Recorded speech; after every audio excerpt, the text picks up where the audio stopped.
नमस्कार दोस्तों, स्वागत है आपका हमारे YouTube चैनल चरधारी क्लासेस में। दोस्तों आज हम यहाँ पे शुरू कर रहे हैं उत्तराखंड वन रेलवे एग्जाम के लिए मॉडल पेपर सीरीज शुरू। उत्तराखंड वन रेलवे एग्जाम दोस्तों अब काफी नजदीक है और जो भी दिन बचे हुए हैं इसमें अधिक से अधिक आपको रिविजन करना है और प्रैक्टिस करनी है। जितने ज्यादा आप क्वेश्चन सोल्व करोगे, जितनी ज्यादा आप प्रैक्टिस करोगी, उतना आपको फायदा मिलेगा एग्जाम हॉल में।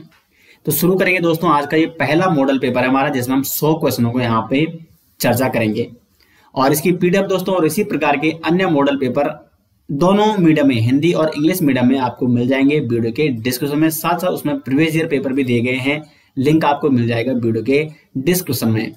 तो शुरू करते हैं। आज का पहला क्वेश्चन है, परमाणु के नाभिक में स्थित कण है। अब यहाँ पे जो इंग्लिश मीडियम के अभ्यर्थी है वो यहाँ पे इस क्वेश्चन को देख सकते हैं राइट हैंड साइड। तो न्यूक्लियस में पाए जाते हैं इलेक्ट्रॉन, प्रोटॉन और न्यूट्रॉन। न्यूट्रॉन और प्रोटॉन, तो ए ऑप्शन हो जाएगा क्वेश्चन नंबर 1 का सही आंसर। और इलेक्ट्रॉन जो कि न्यूक्लियस के चारों ओर, नाभिक के चारों ओर वो ऑर्बिटल्स में पाए जाते हैं। क्वेश्चन नंबर 2 है, नाभिकीय परमाणु मॉडल किसने प्रस्तुत किया था। तो नाभिकीय परमाणु मॉडल, देखो न्यूक्लियस यहाँ पे आ रखा है, न्यूक्लियस की खोज का श्रेय जाता है रदरफोर्ड को। यानी नाभिकीय परमाणु मॉडल ये किसने प्रस्तुत किया था, रदरफोर्ड ने प्रस्तुत किया था। अब यहाँ पे कुछ अन्य महत्वपूर्ण फैक्ट, जैसे कि इलेक्ट्रॉन की खोज किसने की, थॉमसन ने इलेक्ट्रॉन की खोज की थी। प्रोटॉन की खोज किसने की थी, गोल्डस्टीन ने। और न्यूट्रॉन की खोज किसने की थी, तो ये की थी चैडविक ने। और न्यूक्लियस की यानी नाभिक की खोज किसने की, अगर ये इस प्रकार से क्वेश्चन बनता है तो वो की थी रदरफोर्ड ने। और रदरफोर्ड ने ही नाभिकीय परमाणु मॉडल प्रस्तुत किया था। क्वेश्चन नंबर 3 है, द्रव्यमान संख्या निम्न में किसके बराबर होती है। तो जो द्रव्यमान संख्या होती है वो होती है प्रोटॉनों की संख्या प्लस न्यूट्रॉनों की संख्या। तो ये होता है द्रव्यमान। अब देखो, प्रोटॉनों की संख्या जितनी होगी किसी भी एटम में, उतनी ही इलेक्ट्रॉनों की संख्या होती है और उतना ही उसका एटॉमिक नंबर होता है। तो एटॉमिक नंबर इक्वल टू इलेक्ट्रॉनों की संख्या इक्वल टू प्रोटॉनों की संख्या। और अब तुम किसी में भी यहाँ पे न्यूट्रॉनों की संख्या जोड़ो, प्रोटॉन प्लस न्यूट्रॉन या इलेक्ट्रॉन प्लस न्यूट्रॉन या एटॉमिक नंबर प्लस न्यूट्रॉन, तो ये निकल जाएगा आपको आपकी द्रव्यमान संख्या। तो यहाँ पे डी ऑप्शन हो जाएगा सही आंसर। क्वेश्चन नंबर 4 है, वायु का दाब जैसे जैसे घटता है वैसे वैसे द्रव का क्वथनांक क्या होता है। क्वथनांक यानी यहाँ पे आपको बॉइलिंग पॉइंट, ठीक है, बॉइलिंग पॉइंट क्या होगा जैसे जैसे वायु का दाब घटता है। अब देखो सपोज इसमें कोई भी क्या है, ध्रुव है, कोई भी इसमें ध्रुव है। अब यहाँ पे हमने क्या किया, वायु का दाब हमने घटाया। तो जैसे हम दाब घटाते हैं, इसके ऊपर कोई हमने प्रेशर लगाया हुआ था। अब अगर हम इसको घटाते हैं, इसको ऊपर ले जाते हैं, तो जो द्रव के पार्टिकल्स होंगे वो दूर दूर चले जाएंगे। और जब दूर दूर चले जाएंगे तो यानी जो लिक्विड के पार्टिकल हैं वो दूर दूर चले गए, यानी उसका जो बॉइलिंग पॉइंट है, अगर हम उसको गर्म करेंगे तो वो निम्न बॉइलिंग पॉइंट पे भी क्या हो जाएगा, क्योंकि पार्टिकल पहले ही उसके दूर दूर चले गए हैं। तो कम बॉइलिंग पॉइंट, उसका बॉइलिंग पॉइंट क्या हो जाएगा, निम्न हो जाएगा। यानी वायु का दाब जैसे जैसे घटता है तो द्रव का क्वथनांक भी क्या हो जाता है, घट जाता है। क्वेश्चन नंबर 4 का हो जाएगा बी ऑप्शन। क्वेश्चन नंबर 5 है, गैस का द्रव में परिवर्तन कहलाता है। तो गैस का द्रव में परिवर्तन कहलाता है यहाँ पे संघनन, कंडेंसेशन। यहाँ पे जो भी परिवर्तन होते हैं, ठोस से द्रव, द्रव से गैस, गैस से ठोस, ठोस से गैस, वो सभी आपको याद करना है, क्योंकि ये मोस्ट इंपॉर्टेंट है आपके एग्जाम के लिए, क्योंकि आपके सिलेबस में है ये। अब यहाँ पे दोस्तों मैं सभी परिवर्तनों के बारे में आपको बताता हूं कि ठोस से द्रव या द्रव से गैस, गैस से ठोस या द्रव से ठोस, उन्हें क्या कहते हैं। तो ये यहाँ पे ठोस यानी सॉलिड, ये यहाँ पे आ गया ठोस से द्रव और द्रव से ये गैस हो गया, ठीक है। ये तीनों द्रव्य की ये तीनों अवस्थाएं हो गई। अब देखो, ठोस से जब हम द्रव में कोई भी अगर ठोस से हम द्रव में बदल रहे हैं तो उसे कहते हैं फ्यूजन, या इसे हिंदी में द्रवीकरण भी कहते हैं। द्रव से गैस में इसे कहा जाता है वाष्पीकरण, वाष्पीकरण। और ठोस से अगर कोई पदार्थ सीधे गैस में बदल रहा है तो इसे कहते हैं ऊर्ध्वपतन, ऊर्ध्वपतन। अब यहां पे देखो, द्रव से अगर ठोस में कोई बदलता है तो इसे कहते हैं जमना, ठीक है, द्रव से ठोस में। सोलिडिफिकेशन। और गैस से अगर द्रव में बदल रहा है, जैसे क्वेश्चन पूछा गया कि गैस का द्रव में परिवर्तन, तो गैस का द्रव में परिवर्तन कहलाता है संघनन। संघनन। और गैस का ठोस में परिवर्तन कहलाता है यहां पे डिपोजिशन। तो देखो, ठोस का द्रव में फ्यूजन और द्रव का ठोस में परिवर्तन जमना, द्रव का गैस में परिवर्तन वाष्पीकरण और गैस का द्रव में परिवर्तन संघनन यानी कंडेंसेशन, ठोस का गैस में परिवर्तन ऊर्ध्वपतन और गैस का ठोस में तो ये डिपोजिशन। तो मैंने सभी परिवर्तन आपको बता दिए हैं यहाँ पे और ये आपको नोट करने हैं, मोस्ट इंपोर्टेंट है आपके एग्जाम हेतु। क्वेश्चन नंबर 6 है, वह ताप जिस पर ठोस द्रव में परिवर्तित होता है। देखो यहाँ पे ठोस यानी सॉलिड किस में बदल रहा है, लिक्विड में। तो देखो कोई इसे क्या कहते हैं, इस ताप को क्या कहेंगे, इस ताप को कहेंगे द्रवणांक, क्योंकि ये द्रव में यानी लिक्विड में बदल रहा है यानी, और इसको अंग्रेजी में कहते हैं मेल्टिंग पॉइंट। Melting point. ठोस से द्रव में अगर कोई भी परिवर्तन हो रहा है तो जिस ताप पे वो ठोस से द्रव में परिवर्तित होते हैं उस ताप को कहते हैं द्रवणांक यानी उसका मेल्टिंग पॉइंट। क्वेश्चन नंबर 7 है, निम्नलिखित में कौन तत्व नहीं है, धातु, अधातु, उपधातु या कोलाइड। तो कोलाइड यहाँ पे सही आंसर होगा, क्योंकि कोलाइड क्या है, एक मिक्सर है। और ये किस प्रकार का मिक्सर है, ये हेट्रोजीनियस। आ सकता है कि कोलाइड किस प्रकार का मिक्सर है, तो ये है कोलाइड एक हेट्रोजीनियस टाइप का मिक्सर है। क्वेश्चन नंबर 8, निम्नलिखित में कौन शुद्ध पदार्थ नहीं है, सोडियम, सावित जल, कार्बन डाइऑक्साइड या गंगा जल। तो गंगा जल, क्योंकि गंगा जल में विभिन्न प्रकार की अशुद्धियां होती हैं। सोडियम एलिमेंट है, एक शुद्ध पदार्थ है। सावित जल कार्बन डाइऑक्साइड, लेकिन देखो सावित जल ये प्योर H2 होता है, ठीक है, और कार्बन डाइऑक्साइड CO2 शुद्ध पदार्थ है। तो गंगा जल में बहुत अनेक टाइप के क्या होते हैं, बहुत सारे पार्टिकल्स होते हैं, बहुत सारे पदार्थ होते हैं, बहुत सारा एक मिक्सर टाइप का होता है, ठीक है, उसमें कूड़ा करकट। तो गंगा जल में, ठीक है, जो जल होता है, तो ये यहाँ पे शुद्ध पदार्थ नहीं है। क्वेश्चन नंबर 9, निम्नलिखित में शुद्ध पदार्थ कौन है, तो यहाँ पे हो जाएगा स्रावित जल। क्वेश्चन नंबर 10, 18 ग्राम जल में ऑक्सीजन की कितनी मात्रा है। देखो H2 का जो एक मॉलिक्यूल्स होता है, इसका जो अगर हम भार की बात करें तो वो 18 ग्राम होता है। तो इसमें हाइड्रोजन और ऑक्सीजन की मात्रा कितनी होती है, हाइड्रोजन के एक एटम का जो भार होता है वो 1 ग्राम होता है। तो इसमें हाइड्रोजन के कितने एटम है, 2 एटम है, यानी 2 ग्राम इसमें हाइड्रोजन है, और ऑक्सीजन का 1 एटम, और इसका भार होता है 16 ग्राम। 16 ग्राम क्या है, ऑक्सीजन। तो हाइड्रोजन इसमें 2 ग्राम, ऑक्सीजन इसमें 16 ग्राम, टोटली 18 ग्राम होता है इसका भार, ठीक है। तो अब यहाँ पे पूछेगा कि ऑक्सीजन की कितनी मात्रा है, तो ऑक्सीजन की इसमें 16 ग्राम मात्रा, और हाइड्रोजन की कितनी है, 2 ग्राम मात्रा। क्वेश्चन नंबर 11, जल में कितना प्रतिशत हाइड्रोजन है। तो जल में जो हाइड्रोजन की अगर हम परसेंटेज की बात करें तो देखो यहाँ पे इससे आप 18 ग्राम में 2 ग्राम हाइड्रोजन है, तो 2 ग्राम को अगर हम परसेंटेज में देखेंगे तो 18 ग्राम का 2 ग्राम जो परसेंटेज होता है वो होता है 11.1%। तो जल में कितना प्रतिशत हाइड्रोजन होता है, तो वो होता है 11.1%। क्वेश्चन नंबर 12, कौन सा तत्व मुक्त परमाणु के रूप में पाया जाता है। देखो हाइड्रोजन ये द्विपरमाणु रूप में पाया जाता है, इसमें 2 एटम होते हैं। ऑक्सीजन भी द्विपरमाणु रूप में पाया जाता है, क्लोरीन भी Cl2 की रूप में पाया जाता है।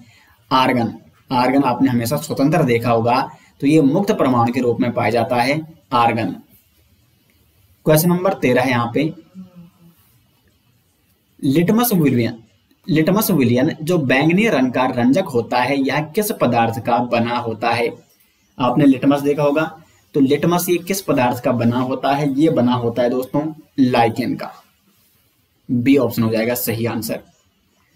क्वेश्चन नंबर 14 है, निम्नलिखित में से कौन सूचक की तरह इस्तेमाल नहीं किया जाता।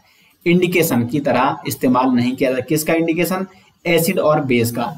तो एसिड और बेस के इंडिकेशन है, तो सूचक है, तो हम किसका इस्तेमाल नहीं करते हैं, ये आपको बताना है। हम हल्दी का इस्तेमाल करते हैं, मिथाइल ऑरेंज का इस्तेमाल करते हैं, फिनोल्फ्थालीन का इस्तेमाल करते हैं, मूली का इस्तेमाल इसमें नहीं किया जाता। तो डी ऑप्शन हो जाएगा इसका सही आंसर। अब मैं आपको यहाँ पे बताता हूँ कि हल्दी का इस्तेमाल हम एसिड और बेस को पहचानने में किस प्रकार करते हैं। ये जो इंडिकेटर हैं, ये तीनों इंडिकेशन जो कि एसिड और बेस को, एसिड बेस के ये सूचक हैं, एसिड बेस को पहचानने में हेल्प करते हैं।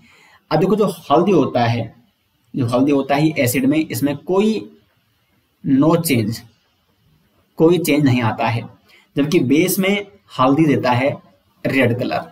मिथाइल ऑरेंज ये एसिड में देता है रेड कलर और बेस में ये देता है येलो कलर,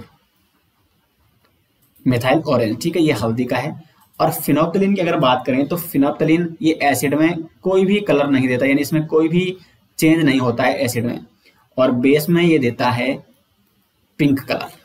तो ये तीनों क्या हैं, सूचक हैं। हल्दी जो कि एसिड में कोई कलर नहीं देता है लेकिन बेस में रेड कलर देता है, मिथाइल ऑरेंज एसिड में रेड कलर देता है और बेस में येलो कलर देता है, और वहीं फिनोप्थलीन ये एसिड में कोई भी कलर नहीं देता है, नो चेंज होता है इसमें, और बेस में पिंक कलर देता है। आगे बढ़ते हैं क्वेश्चन नंबर 15 की ओर। प्रत्येक क्वेश्चन दोस्तों मैं यहाँ पे डिटेल्स में एक्सप्लेन करने का प्रयास कर रहा हूँ, क्योंकि उससे संबंधित जो भी अन्य फैक्ट हों वो आपको यहाँ पे समझ में आ सके। और ये आपको इसका पीडीएफ और इसी तरह के अन्य मॉडल पेपर और साथ ही साथ प्रीवियस ईयर पेपर जो कि 2021 में वनरोगा एग्जाम हुआ था, अगर आपको उसकी पीडीएफ चाहिए तो लिंक आपको मिल जाएगा वीडियो के डिस्क्रिप्शन में। क्योंकि कुछ ही दिन बचे हैं दोस्तों, और प्रत्येक दिन आपको कोशिश करनी है कि आपको एक 100 नंबर का मॉडल पेपर सोल्व करना ही करना है। और यहाँ पे आपके लिए 17 पेपर हैं टोटल, ठीक है, 12 मॉडल पेपर हैं और 5 हैं previous year paper. Question number 15 है पोटास एलम है। तो पोटास एलम होता है दोस्तों एक द्विकलवण, डबल साल्ट, डी ऑप्शन हो जाएगा सही आंसर। अब जो ये पोटास एलम है इसको फिटकरी भी कहा जाता है, तो कई बार इसका सामान्य नाम भी आ सकता है ऑप्शन में। पोटास एलम किसे कहते हैं, तो फिटकरी को कहा जाता है। इसका फॉर्मूला की अगर बात करें तो ये होता है K2SO4 Al2SO4 का होल थ्राइस और 24 H2O, ये फॉर्मूला होता है पोटास एलम यानी फिटकरी का। K2SO4 Al2SO4 का होल थ्राइस और 24 H2O, potassium aluminium sulphate, potassium aluminium sulphate, ये इसका नाम है पोटास एलम यानी फिटकरी, और ये एक द्विकलवण है। क्वेश्चन नंबर 16, एसिटिक अम्ल एक दुर्बल अम्ल है क्योंकि। एसिटिक अम्ल का फॉर्मूला क्या होता है, CH3COOH, ये एसिटिक अम्ल है और ये एक एसिड तो है लेकिन एक वीक एसिड है, दुर्बल अम्ल है। ये दुर्बल अम्ल क्यों होता है, क्योंकि ये कम आयनित होते हैं। तो 16 का हो जाएगा C option. Question number 17, amalgam एक मिश्र धातु है जिसमें एक धातु हमेशा रहता है। देखो अमलगम क्या है, एक मिश्र धातु है, तो इसमें एक तो अन्य धातु रहता है, लेकिन जो एक होता है हमेशा एक धातु होता है और वो होता है दोस्तों यहाँ पे पारा। सी ऑप्शन हो जाएगा सही आंसर, पारा प्लस अन्य धातु। तो जो भी मिक्सर बनता है उसे कहते हैं अमलगम। तो अमलगम किसका मिश्रण है, पारा और अन्य धातुओं का।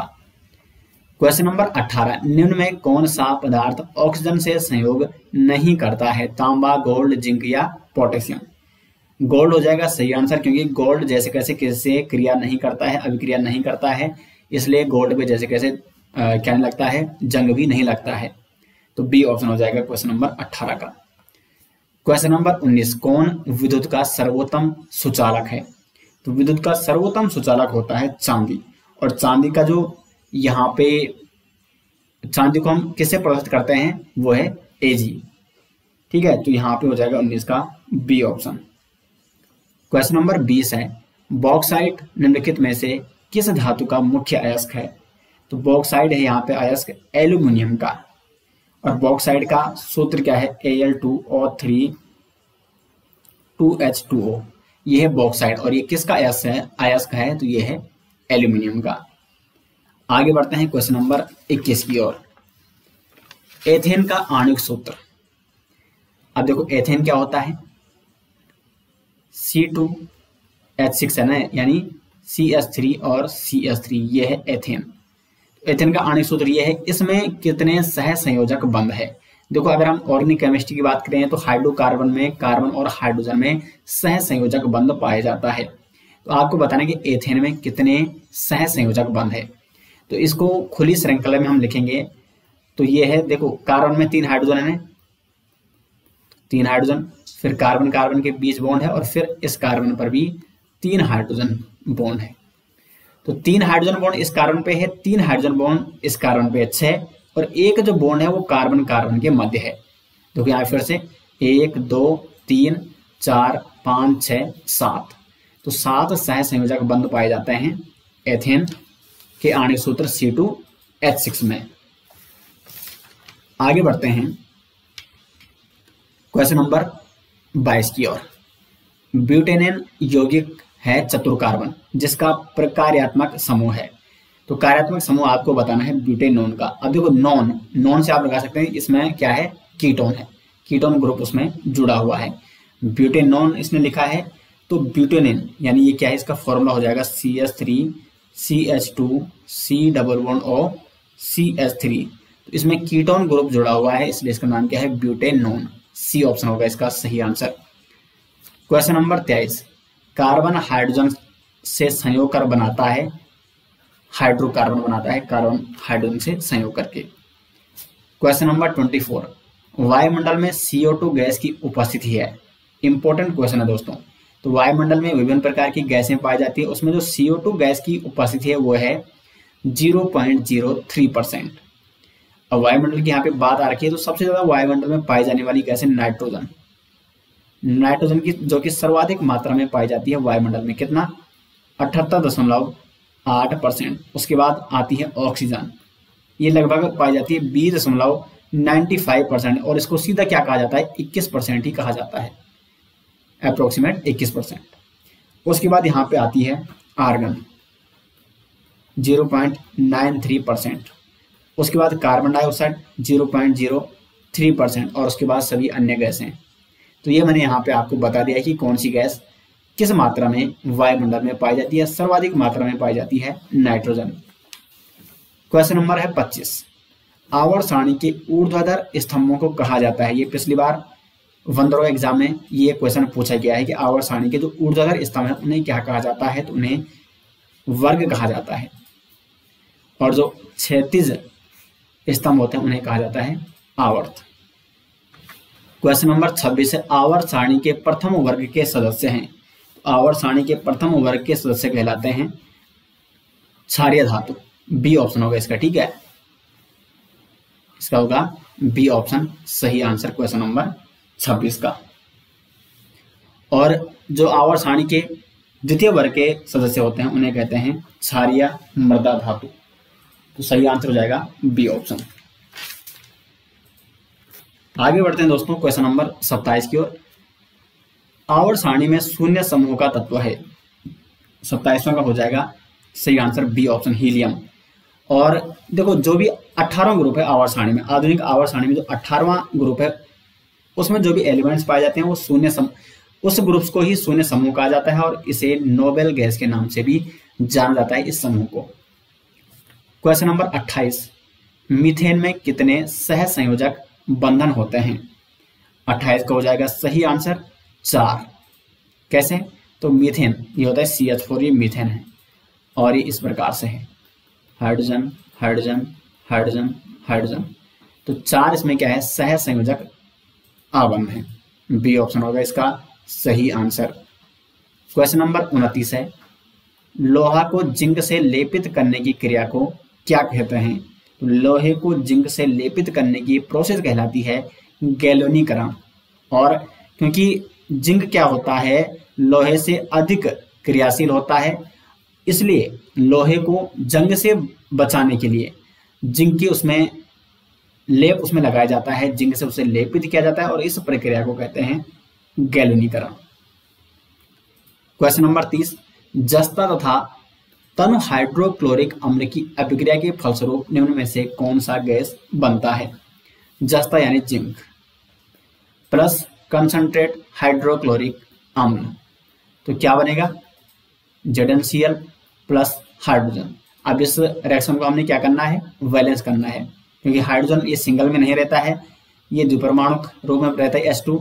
तो अगर एक H यहाँ बढ़ा दिया तो यहाँ से 2 करना पड़ेगा। अब यहाँ पे Cl भी 2 हो गए तो यहाँ भी Cl 2 करने पड़ेंगे। तो ZnCl2 plus H2, Zn plus 2HCl, ये इसकी क्या हो जाएगी, रिएक्शन हो जाएगी, और हाइड्रोजन गैस हमें प्राप्त हो रही है। तो इसका हो जाएगा सी ऑप्शन सही आंसर। क्वेश्चन नंबर 31 है, वैश्विक ऊष्मीकरण के लिए कौन सी गैस उत्तरदायी है? Responsible for global warming. तो सर्वाधिक जो गैस जो कि वैश्विक ऊष्मीकरण के लिए उत्तरदायी है वो है कार्बन डाइऑक्साइड। 31 का हो जाएगा बी ऑप्शन। 32 है, निम्न में कौन नवीकरणीय संसाधन नहीं है? कोयला, जल विद्युत, सौर ऊर्जा या भूतापीय ऊर्जा। 32 का हो जाएगा सही आंसर कोयला, क्योंकि कोयला यहाँ पे नवीकरणीय संसाधन नहीं है।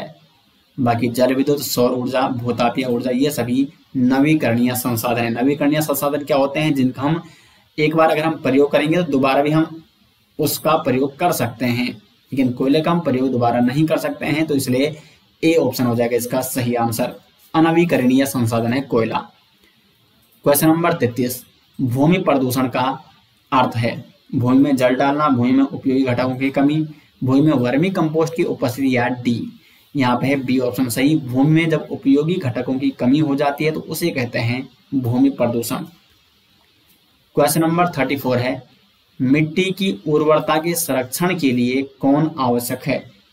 तो 34 का हो जाएगा सही आंसर यहाँ पे फसल चक्रण बिल्कुल आवश्यक है मिट्टी की उर्वरता के लिए, क्योंकि फसल चक्रण में क्या होता है कि एक साल तुम जिस फसल को उगाओगे फिर अगली बार तुम फसल परिवर्तन करोगे तो उससे जो मिनरल्स होते हैं, देखो कुछ मिनरल्स किसी फसल के लिए इंपॉर्टेंट होते हैं, कुछ मिनरल्स अन्य फसल के लिए इंपॉर्टेंट होते हैं, तो कहीं ना कहीं एक गैप बन जाता है बीच में। तो फसल चक्रण भी जरूरी है मिट्टी की उर्वरता के संरक्षण हेतु।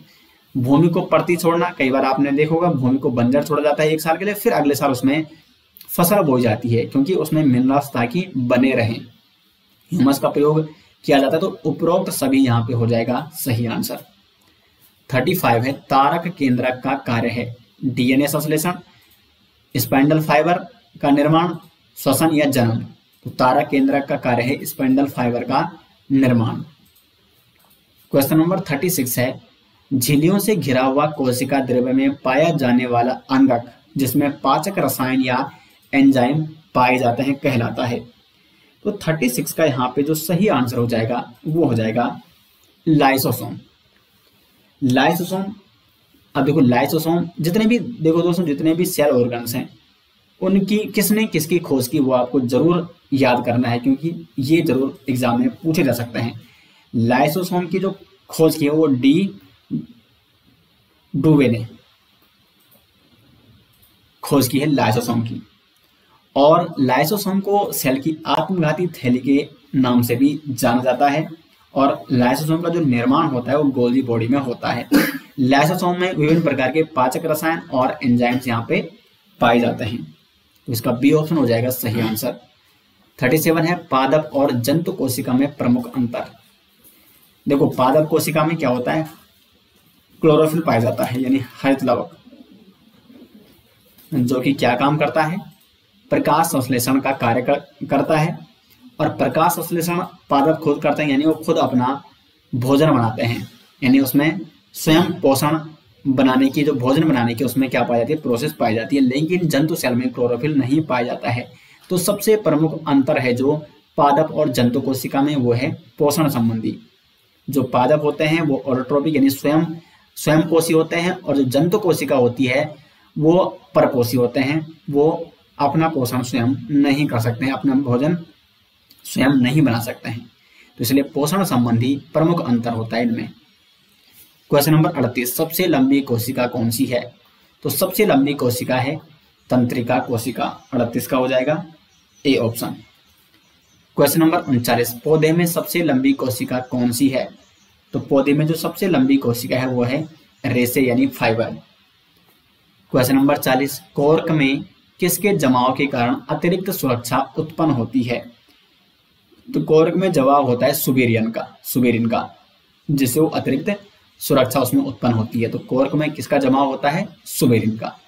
दोस्तों आपको 100 में से कितने क्वेश्चन आपको स्वयं आएंगे कमेंट बॉक्स में वो अपना स्कोर जरूर बताएं। क्वेश्चन नंबर 41 है, वाहिनी एवं सखी कोशिकाएं कंपेनियन सेल किसके जाइलम एवं फ्लोएम में पाई जाती है?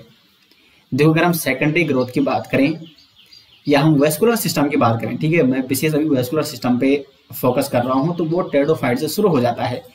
लेकिन पूर्ण रूप से इसमें जैसे सेकेंडरी ग्रोथ इसमें अभी नहीं पाई जाती है। सेकेंडरी ग्रोथ शुरू होती है जिम्नोस्पर्म में। लेकिन जो वेस्कुलर बंडल्स हैं, वेस्कुलर सिस्टम में जो जाइलम और फ्लोएम पाए जाते हैं, उनमें जो सेल्स हैं वेसल्स और कंपोनेंट सेल, ये कहाँ शुरू होती है? तो इसका सही आंसर हो जाएगा एंजियोस्पर्म में। एंजियोस्पर्म, क्योंकि सबसे विकसित प्लांट्स अभी यही है एंजियोस्पर्म। डी ऑप्शन हो जाएगा इसका सही। 42 से 99 में कौन विकल्प अंतर्वेशी ऊतक के लिए सही है, यानी इंटरकैलरी टिश्यूज के लिए? घास में पर्व के ऊपर पाए जाते हैं, मीट पौधों में पर्व के नीचे पाए जाते हैं, बाद में स्थायी ऊतक में बदल जाते हैं, यानी इनमें से सभी। क्वेश्चन नंबर 43, जीवों को किसने 5 जगत में वर्गीकृत किया है? R.H. व्हिटेकर ने। R.H. व्हिटेकर ने जीवों को 5 जगत में वर्गीकृत किया है। मोनेरा, जो कि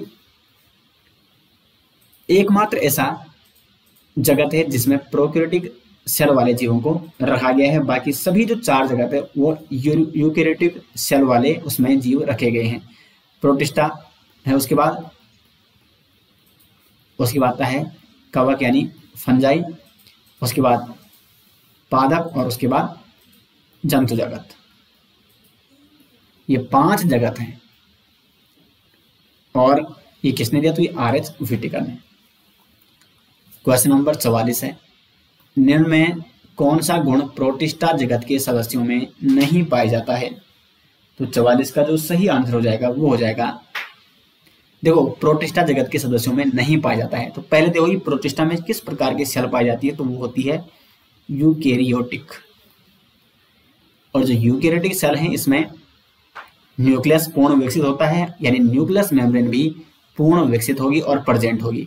और यहाँ पे ऑप्शन दिया है कि अब्सेंस ऑफ न्यूक्लियर मेम्ब्रेन, तो ये यहाँ पे सही आंसर हो जाएगा, क्योंकि प्रोटिस्टा जगत के सदस्यों में केंद्रक झिल्ली का अभाव नहीं होता है बल्कि उसमें पाई जाती है। और यहाँ पे हमने बताना है कि कौन सा गुण प्रोटिस्टा जगत के सदस्यों में नहीं पाया जाता है। तो केंद्रक झिल्ली का अभाव उसमें नहीं होता है बल्कि उसमें केंद्रक झिल्ली पाई जाती है, तो इसलिए ये ऑप्शन हो जाएगा सही आंसर। क्वेश्चन नंबर 45, फफूंद के एक कोशिकीय या बहुकोशिकीय जटिल तंतुनुमा शरीर को संयुक्त करने के लिए क्या पाया जाता है? तो फफूंद में पाया जाता है यहाँ पे हाइफा।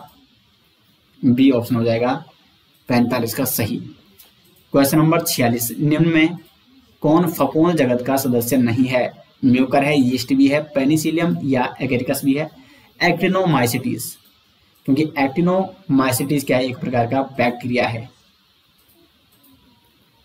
बाकी ये सभी क्या है? म्यूकर, यीस्ट और पेनिसिलियम या एगेरिकस, ये फंगस है, फफूंद है। क्वेश्चन नंबर 47, एड्स का कारक है? तो एड्स का कारक है HIV, बिल्कुल सिंपल सा क्वेश्चन है। क्वेश्चन नंबर 48, इंसुलिन की कमी से शरीर में होने वाला रोग? तो ये है यहाँ पे मधुमेह रोग होता है इंसुलिन की कमी से शरीर में। क्वेश्चन नंबर 49, किसी भी शरीर का स्वस्थ रहना निम्न में किस बात पर निर्भर करता है? सामान्य आनुवंशिक गुण, प्रदूषण रहित वातावरण, असंक्रमित पोषण, ये हो जाएगा डी ऑप्शन सही। क्वेश्चन नंबर 50 है, एनीमिया नामक बीमारी किस पोषक तत्व की कमी से होती है? तो एनीमिया होता है यहाँ पे आयरन की कमी से। 50 का हो जाएगा बी ऑप्शन। क्वेश्चन नंबर 51, निम्न में कौन जैव अनिम्नीकरणीय पदार्थ है? देखो जैव अनिम्नीकरण पदार्थ ये क्या कहलाता है? जो पदार्थ प्राकृतिक प्रक्रियाओं द्वारा सरलता से अपघटित नहीं होते हैं। इसमें जैव अनिम्नीकरणीय पदार्थ है DDT। ए ऑप्शन हो जाएगा इसका सही आंसर। DDT ये होता है डाइफिनाइल ट्राइक्लोरोइथेन और ये सरलता से अपघटित नहीं होता है। कीटनाशक के रूप में इसका प्रयोग किया जाता है कृषि में। ए होगा इसका सही। क्वेश्चन नंबर 52 है, ओजोन परत पाई जाती है। अब देखो अगर हम वायुमंडल की परतों की बात करें तो सबसे नीचे होती है क्षोभ मंडल, इसे कहते हैं ट्रोपोस्फियर। उसके बाद आती है समताप मंडल यानी स्ट्रेटोस्फियर। उसके बाद मध्य मंडल आता है यानी मेजोस्फियर। उसके बाद आता है आयन मंडल, इसे कहते हैं थर्मोस्फियर। और उसके बाद आता है बहिर्मंडल एक्सोस्फीयर, ठीक है। क्षोभमंडल, समतापमंडल, मध्यमंडल, आयनमंडल और बहिर्मंडल। तो जो ओजोन परत पाई जाती है वो पाई जाती है समताप मंडल में। ये ओजोन का फॉर्मूला है O3। ओजोन मंडल समताप मंडल में पाई जाती है। क्षोभमंडल में जितनी भी मौसमी संबंधी घटनाएं होती हैं ये कहाँ होती हैं? क्षोभमंडल में होती है। मध्य मंडल में जितने भी क्या होती हैं? उल्कापिंड संबंधी घटनाएं होती हैं, उल्कापिंडों का गिरना, ये मध्य मंडल में होती हैं, ठीक है। उसके ऊपर आयन मंडल होता है और उसके ऊपर बहिर्मंडल होता है। तो यहाँ पे क्या हो जाएगा सही आंसर 52 का ए ऑप्शन। क्वेश्चन नंबर 53 है, निम्न में कौन एक जलीय आहार श्रृंखला है? आपको जलीय आहार श्रृंखला बतानी है। तो यहाँ पे हो जाएगा सही आंसर शैवाल, जलीय कीट और मछली। बाकी इसमें शेर, बकरी ये सभी स्थलीय हैं, इसमें मनुष्य स्थलीय है, इसमें भी मनुष्य स्थलीय है। क्वेश्चन नंबर 54, निम्नलिखित में से किसे आप उपभोक्ता की श्रेणी में रखेंगे? उपभोक्ता की, कंज्यूमर की श्रेणी में हरे पौधे, नील हरे शैवाल, जंगली जानवर या फूल और पत्ते। इसमें हो जाएगा जंगली जानवर सही answer. Question number 55, the origin of species नामक पुस्तक किसने लिखी है? तो ये लिखी है डार्विन ने। क्वेश्चन नंबर 56 है, मनुष्य में कितने जोड़े गुणसूत्र पाए जाते हैं? तो मनुष्य में पाए जाते हैं 23 जोड़े गुणसूत्र, यानी टोटल 46 गुणसूत्र पाए जाते हैं मनुष्य में। क्वेश्चन नंबर 57 है, कीटों के पंख और चमगादड़ के पंख किस तरह के अंग हैं? अब देखो यहाँ पे आपको एक चीज समझना है, अंग दो प्रकार के होते हैं, समजात अंग और दूसरे होते हैं समवर्ती या समरूप अंग। तो जो समजात अंग होते हैं, समझते यानी समान जाति के, मतलब मैं आपको समझाने के लिए बता रहा हूं, ठीक है। समजात यानी जिनकी उत्पत्ति और संरचना समान होती है लेकिन कार्य इनके भिन्न होते हैं। समजात अंगों के कार्य क्या होते हैं? भिन्न होते हैं। एग्जाम्पल, पक्षी के पंख और घोड़े के अग्रपाद, इनकी उत्पत्ति और संरचना तो सेम होती है लेकिन कार्य, देखो पक्षी के पंख का कार्य है उड़ना और घोड़े के अग्रपाद का काम है चलना, तो ये समझाते हैं, इनके दोनों के कार्य अलग हैं। अब देखो समवृत्ति यानी जिसकी वृत्ति समान है, उसकी वृत्ति क्या है? समान, यानी वो समान कार्य करता है। तो इनका क्या होता है?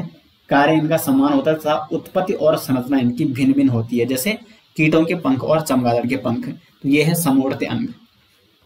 समवर्ती यानी कार्य तो इनके समान है, वृत्ति इनकी समान है उड़ना, लेकिन इनकी उत्पत्ति और संरचना भिन्न भिन्न होती है।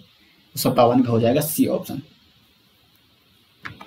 क्वेश्चन नंबर 58 है, वर्तमान प्राणियों में कुछ संरचनाएं ऐसी पाई जाती है जिनका शरीर में अब कोई उपयोग नहीं रह गया है, ऐसी संरचनाओं को क्या कहते हैं? तो ऐसी संरचनाओं को कहते हैं अवशेषी अंग। अगर मानव शरीर की बात करें तो कान की पेशियां या विजडम टूथ हो गया या जो टेल लाइक स्ट्रक्चर होता है, ठीक है, ये सभी अवशेषी अंग है मानव में। क्वेश्चन नंबर 59, पुष्पी पादपों में लैंगिक जनन होता है, तो ये होता है फूलों द्वारा। क्वेश्चन नंबर 60 है, मानव मादा के जनन तंत्र का भाग नहीं है, अंडाशय, गर्भाशय, शुक्रवाहिका या डिंब वाहिनी। तो यहाँ पे शुक्रवाहिका हो जाएगा सही। क्वेश्चन नंबर 61 है, निम्नलिखित में से कौन एक लिंगी पादप का उदाहरण है? 61 का सही आंसर हो जाएगा पपीता, और तरबूज भी एक लिंगी पादप का उदाहरण है। यहाँ पे इंपॉर्टेंट क्वेश्चन है ये, पपीता यहाँ पे क्या हो जाएगा? एक लिंगी पादप का उदाहरण। क्वेश्चन नंबर 62 है, मुकुलन द्वारा प्रजनन किसमें होता है? Reproduction by budding takes place is, तो ये होता है यीस्ट में मुकुलन पाया जाता है। क्वेश्चन नंबर 63 है, हार्मोन स्त्रावित होता है, हार्मोन अंतः स्त्रावी ग्रंथि से स्त्रावित होते हैं। क्वेश्चन नंबर 64 है, ग्वाइटर अथवा घेंगा पनपता है, तो ग्वाइटर अथवा घेंगा ये किसकी कमी से होता है? ये होता है आयोडीन की कमी से। क्वेश्चन नंबर 65, थायरोक्सिन का स्त्रावण कहाँ होता है? तो जो थायरोक्सिन हार्मोन है वो कहाँ से सीक्रेट होता है, कहाँ से स्त्रावित होता है? थायराइड ग्लैंड से। क्वेश्चन नंबर 66 है, वह संरचना जो उद्दीपन की पहचान करती है, तो उसे कहते हैं रिसेप्टर, ग्राही, रिसेप्टर जो कि उद्दीपन की पहचान करती है। क्वेश्चन नंबर 67, पौधों में वाष्पोत्सर्जन किस भाग में पाया जाता है? तो 67 का हो जाएगा सही सी। पौधों में अधिकांशतः जो ट्रांसपायरेशन यानी वाष्पोत्सर्जन वो कहाँ होता है, तो वो होता है प्लांट की लीफ में यानी पत्ती में। क्वेश्चन नंबर 68, मनुष्य में वृक्क एक तंत्र का भाग है जो कि संबंधित है यानी किडनी, तो ये है उत्सर्जन तंत्र से संबंधित। क्वेश्चन नंबर 69 है, पौधों के वायवीय भागों से जल के निष्कर्ष की क्रिया कहलाती है, तो ये कहलाती है ट्रांसपायरेशन यानी वाष्पोत्सर्जन। 69 का हो जाएगा डी ऑप्शन। क्वेश्चन नंबर 70 है दोस्तों, वह प्रक्रम जिनके द्वारा शरीर में ऊर्जा का उत्पादन होता है। अब देखो, वैसे तो हम कह सकते हैं कि हमें भोजन से ऊर्जा मिलती है, लेकिन भोजन का पहले क्या होता है, ऑक्सीडेशन होता है, श्वसन होता है। वहां पे श्वसन की जो प्रोसेस होती है उसके द्वारा हमें एटीपी के फॉर्म में क्या मिलती है, एनर्जी, ऊर्जा प्रदान होती है। तो श्वसन, उस प्रोसेस को क्या कहते हैं, श्वसन कहते हैं। क्वेश्चन नंबर 71, निम्नलिखित में सदिश राशि कौन सी है। सदिश राशि जिसमें डायरेक्शन भी है, द्रव्यमान, आयतन, ताप या विस्थापन। तो विस्थापन यहाँ पे क्या है, सदिश राशि है। उसके बाद है क्वेश्चन नंबर 72, निम्नलिखित में पहचाने की त्वरण का मात्रा कौन है। तो त्वरण का मात्रा कौन है दोस्तों, यहाँ पे वो है यहाँ पे मीटर पर सेकंड। मात्रक, आपको मात्रक और विमाएं निकालना आपको जरूर आता होगा, अगर नहीं आता है तो आप जरूर यहाँ पे सीख लेंगे विमाएं और मात्रक कैसे निकालते, क्योंकि फिजिक्स में अगर कोई न्यूमेरिकल आता है और अगर आप मात्रक आपको समझ में नहीं आ रहे हैं तो आपके लिए थोड़ा मुश्किल हो सकता है। तो त्वरण का मात्रक यहाँ पे मीटर पर सेकंड। क्वेश्चन नंबर 73, वेग का मात्रक निम्नलिखित में मीटर पर सेकंड स्क्वायर है, ठीक है। क्वेश्चन नंबर 73 है, वेग का मात्रक निम्नलिखित में कौन है। तो 73 का यहाँ पे सही आंसर हो जाएगा, इसका ए ऑप्शन हो जाएगा, मीटर पर सेकंड। जो वेग का मात्रक होता है वो क्या होता है, मीटर पर सेकंड, क्योंकि वेग इक्वल टू वो होता है विस्थापन बटे समय। विस्थापन यानी मीटर और समय यानी सेकंड, तो मीटर पर सेकंड, इसको हम इस प्रकार से लिखते हैं। तो ये वेग का मात्रक है। 74 है, न्यूटन किसका मात्रक है, तो न्यूटन है बल का मात्रक। 74 का ए ऑप्शन हो जाएगा सही। 75 है, एक न्यूटन किसके बराबर है। इंपॉर्टेंट क्वेश्चन है, एक न्यूटन किसके बराबर है। देखो कैसे निकालना है, हमें पता ही न्यूटन किसका मात्रक है, बल का मात्रक है। तो F इक्वल टू होता है ma, F यानी न्यूटन और m क्या यानी ये द्रव्यमान का मात्रक होता है kg, हमें इसमें निकालना है ना ये। और a यानी त्वरण, तो त्वरण का मात्रक होता है मीटर पर सेकंड स्क्वायर।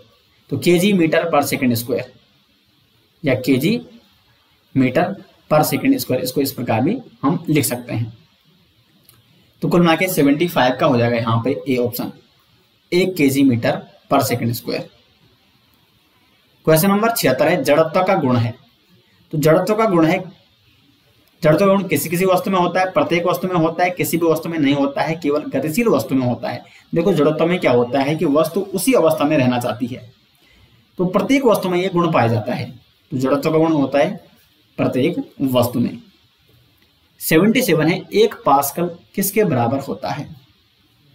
1 पास्कल, अब देखो पास्कल किसका मात्रक है, दाब का।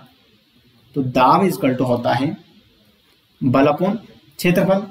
बल का मात्रक है न्यूटन और क्षेत्रफल का मात्रक है मीटर स्क्वायर, क्योंकि क्षेत्रफल इक्वल टू लंबाई गुणा चौड़ाई, तो मीटर स्क्वायर, तो न्यूटन मीटर स्क्वायर। यहां पे हो जाएगा 77 का ए ऑप्शन। 78 है, संपर्क क्षेत्रफल को कम करने पर दाब। देखो अगर हम क्षेत्रफल कम करते हैं तो दाब क्या हो जाएगा, बढ़ जाएगा, क्योंकि जितना आप क्षेत्र घटाओगे तो वो दाब पूरा प्रेशर एक ही स्टेज पे पड़ेगा। अगर आप एक पेन से अपनी उंगली पे दबाओगे तो आपको दर्द होगा, लेकिन अगर आप पेन को पीछे करके मतलब उल्टा करके दबाओगे तो उतना दर्द आपको नहीं होता है, क्योंकि पेन बारीक है, क्षेत्रफल घट चुका है, तो दबाव बढ़ रहा है। तो संपर्क क्षेत्रफल को कम करने पर दाब में से क्या हो जाता है, बढ़ जाता है। 79 है, जल का SI मात्रक में घनत्व होता है। तो ये होता है दोस्तों 1000 किग्रा मीटर क्यूब। क्वेश्चन नंबर 80, वाट निम्नलिखित में किसका मात्रक है। तो वाट है यहाँ पे शक्ति का मात्रक। शक्ति का मात्रक है, शक्ति का एसआई मात्रक है वाट। क्वेश्चन नंबर 81, कमानीदार घड़ी में संचित ऊर्जा। मोस्ट इंपोर्टेंट क्वेश्चन है, कई बार एग्जाम में पूछा जा चुका है। तो इसमें हमेशा होती है स्थितिज ऊर्जा। क्वेश्चन नंबर 82, पृथ्वी से 2 मीटर की ऊंचाई पर एक पिंड की स्थितिज ऊर्जा 98 जूल है। अगर पृथ्वी की सतह को मानक सतह माना जाए तो पिंड का द्रव्यमान कितना है। अब देखो दिया हमें क्या है, पहले आपको देखना है। पृथ्वी से 2 मीटर की ऊंचाई यानी हाइट हमें दे रखी है h=2 मीटर। पिंड की स्थितिज ऊर्जा, तो जो स्थितिज ऊर्जा है वो दे रखी है 98 जूल। अब हमें पिंड का द्रव्यमान निकालना है। तो स्थितिज ऊर्जा, हाइट और द्रव्यमान में जो संबंध होता है तो वो होता है स्थितिज ऊर्जा mgh। ये फॉर्मूला होता है स्थितिज ऊर्जा का। तो E का मान रखो, E का मान है ऊर्जा 98 जूल है, m इंटू ये क्या है, गुरुत्वीय त्वरण है जिसका मान होता है 9.8 और हाइट हमें दे रखी है 2 मीटर। तो देखो ये हमेशा प्राप्त है 98 m इंटू 9.8 इंटू 2 कितना हो जाएगा 19.6। अब m को इधर ले जाओ तो 98 अपॉन आ जाएगी 19.6 और ये आ जाएगा आपका 5 kg, क्योंकि क्या है द्रव्यमान का मात्रक kg में। तो यहाँ पे हो जाएगा इसका सी ऑप्शन सही आंसर। तो ज़्यादा हार्ड न्यूमेरिकल नहीं है दोस्तों 9th 10th में, आपको बस फॉर्मूला ध्यान होना चाहिए और थोड़ा आपकी प्रैक्टिस जरूर होनी चाहिए। तो प्रैक्टिस के लिए आपके लिए यहाँ पे प्रैक्टिस सेट बनाए गए हैं, मॉडल पेपर बनाए गए हैं, प्रीवियस ईयर पेपर भी आपके लिए यहाँ पे PDF प्रोवाइड की जा रही है जरदारी क्लासेस के माध्यम से, जिसका लिंक आपको मिल जाएगा वीडियो के डिस्क्रिप्शन में। क्वेश्चन नंबर 83 है, प्रतिध्वनि का कारण है। तो प्रतिध्वनि यानी केस ऑफ इको किस कारण होती है, ध्वनि के परावर्तन के कारण। लेकिन इसमें एक शर्त है, ध्वनि का परावर्तन तभी होगा जब कम से कम दूरी श्रोता और परावर्तक के बीच की जो दूरी वो होनी चाहिए 17.17, ठीक है, 17.2 मीटर। यहां से और यहां से यहां, फिर ये टोटल दूरी होनी चाहिए 14.4 मीटर। टोटल दूरी होनी चाहिए 14.4 मीटर आवाज को, जहां से आवाज निकल रही है और फिर वहां तक पहुंच रही है श्रोता तक, और इनके बीच जो गैप होनी चाहिए वो 17.2 मीटर का होना चाहिए। कुल दूरी होनी चाहिए श्रोता और परावर्तक के बीच, मतलब जो ध्वनि की दूरी है, ठीक है, यहां से ध्वनि गई फिर वापस आई 14.4 मीटर। इसको आप इस प्रकार से भी समझ सकते हैं कि श्रोता से ध्वनि गई और फिर ध्वनि वापस आए तो कुल दूरी जो ध्वनि तय करेगी वो 14.4 मीटर तय करेगी। तो कम से कम अगर इससे कम दूरी तब वो पराध्वनि नहीं होगी, तब वो नहीं सुनाई देगी। तो पराध्वनि सुनने के लिए कम से कम ध्वनि और पराध्वनि जो कुल दूरी तय करेगी वो 14.4 मीटर की होनी चाहिए, यानी श्रोता और परावर्तक के बीच 17.2 मीटर का क्या होनी चाहिए, दूरी होनी चाहिए। क्वेश्चन नंबर 84 है, सितार का तार खींचने से तार में, सितार का तार खींचने में तार में होती है अनुप्रस्थ तरंगें उत्पन्न। ये तरंगें उत्पन्न होती है सितार में जब सितार का तार खींचा जाता है। क्वेश्चन नंबर 85 है, शीर्ष और समीप वाले गर्त के बीच की दूरी। अब देखो यहाँ पे तरंगों से संबंधित सवाल है। ये होता है शीर्ष, ये होता है गर्त, ये होता है शीर्ष, ये होता है गर्त। इस प्रकार से ये तरंग चलती है। तो 2 क्रमागत शीर्षों के बीच की दूरी या 2 क्रमागत गर्तों के बीच, ये शीर्ष है, ठीक है, ये शीर्ष और ये है गर्त। इंग्लिश मीडियम वाले यहाँ पे देख सकते हैं, ठीक है। तो 2 क्रमागत शीर्ष या 2 क्रमागत गर्तों के बीच की दूरी वो तरंगदैर्घ्य कहलाती है, लैम्डा से उसे डिनोट किया जाता है। अब ये बोला है कि शीर्ष और समीप वाले गर्त, यानी ये शीर्ष और इसके समीप गर्त ये है, यानी यहां से और यहां तक की दूरी हमें बतानी है। तो यहां से और यहां तक की दूरी ये है तरंगदैर्घ्य की आधी दूरी। तरंगदैर्घ्य यहां से यहां तक है एक तरंगदैर्घ्य, लेकिन ये बोले शीर्ष और गर्त 2 क्रमागत शीर्षों के बीच की दूरी तरंगदैर्घ्य कहलाती है। लेकिन ये शीर्ष और समीप वाले गर्त की बात करें तो वो है तरंगदैर्घ्य की आधी दूरी, यानी तरंगदैर्घ्य की आधी होती है। 85 का ए हो जाएगा। 86 है, प्रकाश की किरण गमन करती है, तो ये सीधी रेखा में गमन करती है।